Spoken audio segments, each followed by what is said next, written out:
This question tricked a lot of people, but I'm going to show you how to not fall for all of these traps, so stick around.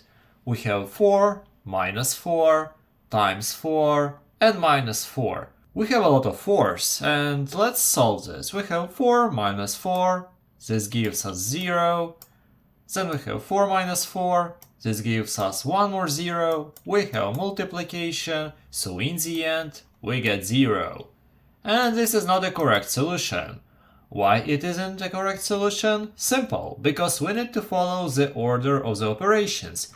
We cannot simply pick any that we want and do it, because this will mess up the final solution. We need to follow something called PEMDAS, where P stands for parentheses, E for exponents, then we have multiplications and divisions. We need to work from left to right if we have multiple of them. And then we also have additions and subtractions. They also have the same priority, so we work from left to right. Let's analyze this problem. We have one multiplication, so we need to do it first, and then we work from left to right with our subtractions. So now let's solve it. Wait, if you like the explanation so far, please consider subscribing. Thank you! We have 4 times 4. 4 times 4 gives us 16.